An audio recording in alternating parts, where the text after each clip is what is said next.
বিসমিল্লাহির রহমানির রহিম। আসসালামু আলাইকুম। কেমন আছেন সবাই? আমি আজকে লসাগু একটা ম্যাথ নিয়ে এসেছি। এই ম্যাথটাও সবসময় যে কোনো জব পরীক্ষায় আমরা পেয়ে থাকি, বিশেষ করে নিবন্ধন পরীক্ষায় সবসময় আসবে এই ম্যাথটা। এটা না মানে এই ধরনের ম্যাথগুলাই আসে আর কি। হ্যাঁ,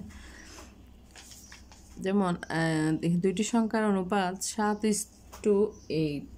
হ্যাঁ, 8, 7:8 এবং তাদের গসাগু দিচ্ছে ওরা 9 হলে তাদের লসাগু কত বের করতে বলছে আমাদেরকে।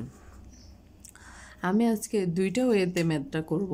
প্রথমে করব বেসিক ওয়েতে। হ্যাঁ, শর্টকাট ওয়েটা আমাদের কখন লাগে? যখন এমসিকিউতে আমাদের উত্তর করতে হয় তখন শর্টকাট ওয়েটা আমাদের ফলো করতে হয়। বাট যখন আমরা লিখিত পরীক্ষা দিতে যাই তখন আমাদের কী করে বেসিকটা করতে হয়।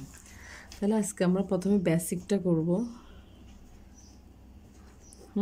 বেসিকটা হচ্ছে কি, তাহলে প্রথমে আমরা কি ধরি, সংখ্যা দুইটি এখানে কী কী দিছে?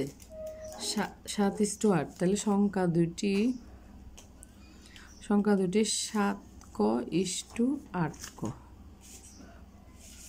ও দেয়া যায়। হ্যাঁ, 8 তাহলে এই ধরছি যে সংখ্যা দুটি যদি আমরা লসাগু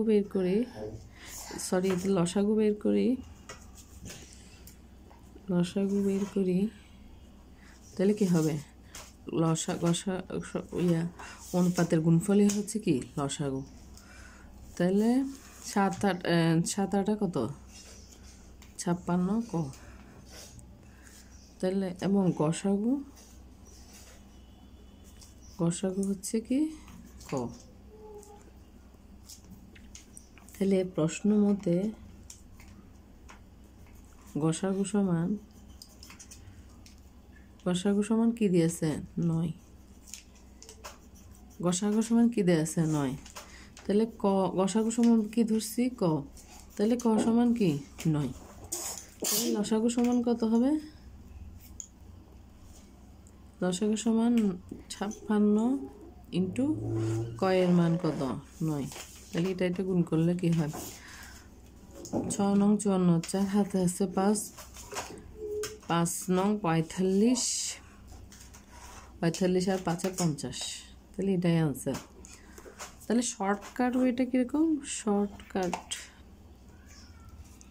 শর্টকাটটা হচ্ছে যে লসাগু সমান কি? লসাগু সমান অনুপাতের গুণফল ইন্টু গসাগু।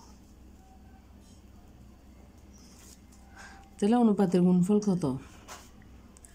7 8 56, 7 ইন্টু 8 দুটাই তো গুণফল। তারপর গসাগুতে আছে কত? 9। তাহলে কত হবে? 504 হবে। হ্যাঁ,